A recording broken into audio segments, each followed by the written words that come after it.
Franz Chua from Malabon. Ay, welcome back again, Franz Chua. Welcome back, Franz. At saka, ay, malaman ka na ngayon, ha? Tumaba siya ngayon. Very light, oo. Ang tanong namin, Franz, eto naman, anong nag-udyok sa bumalik ka rito sa tanghalan ng kampiyon? Ano po, sir, tumatakas po sa school. Ah, okay. Tumakas sa school. Bakit? Para lumaban ulit dito. Ayun. Pag kumakata lagi siya, parang inihelik eh, no? Tingnan natin, ano masasabi ng inang pala? Franz, welcome back. Thank you sa pagbalik dito. Thank you din sa pagkanta nitong kantang to dahil paborito ko to. Salamat. Napakalma mo ko ng very light doon. Pero, charot lang. Hindi, joke lang. Maganda ang voice quality mo. First time kitang marinig. Nagustuhan ko yung voice quality mo. Nagustuhan ko rin yung bale na ginawa mo dito sa second to the last na stanza. Sakto lang, hindi OA. Siguro, nasayangan lang ako kasi hindi na siya masyadong marinig. May times na hindi na siya marinig dahil sa pwesto ng mic. Okay? Andito yung hawak mo, plus nakaganyan pa siya, either nakatayong ganyan, mahina na siya, tapos lalayo pa siya. So, wala na kaming marinig masyado. So, sana kung next time ay mas maiayos ang paghawak ng mic para hindi masayang yung mga ginagawa mong bale, yung boses mo hindi rin masayang. Marinig namin ng maayos. And sa connection lang din sa amin dito. Maganda siya eh. Nagkakwento ka talaga about dito sa kantang to. Kailangan lang makatawid kasi parang kumbaga andito na siya eh. Hindi na siya tumawid sa amin. So yun lang. Nag-enjoy pa rin ako. Congratulations. Thank you, Hannah. Thank you. Hi, Franz. Ayan. Ang ganda-ganda ng boses mo. Ang kapal ng boses mo. Mas makapal sa'yo. Hindi. Ang ganda ng boses mo. Okay lang yan. Nandun yung emosyon. Nandun yung nakakwento mo yung kanta. Nagustuhan ko yung ginawa mong bali dun sa second to the last na verse. Yung, and I'm surrounded by a million people. Yung, ano na yun. Ang ganda ng ginawa mong bali doon.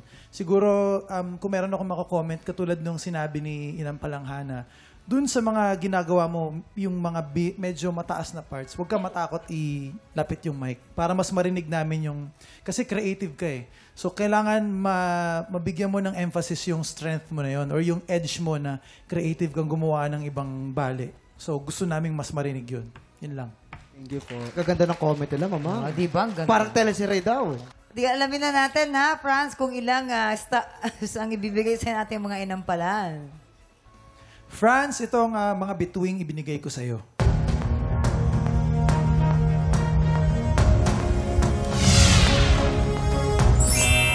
Three stars!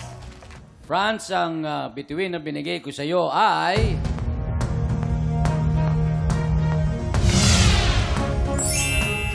Three stars! Kuya Kim? Mamaya na po natin ipapakita ang scores ni Hannah. So far po, ito pong recap po natin. Si Aaron po, meron pong 6 stars. At tayo naman po, dahil si Franz, meron ding 6 stars. Ang tanong, sinong kalahok kaya ang hahabon sa ating kampiyon ngayon? Tutukan yan sa pagbabalik na tanghalan ng kampiyon dito sa... TikTok Live!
Tropa, pinanood mo hanggang sa dulo itong video na to, very good ka. For more happy time, watch more TikTok Clock videos on our official social media pages and subscribe to GMA Network official YouTube channel.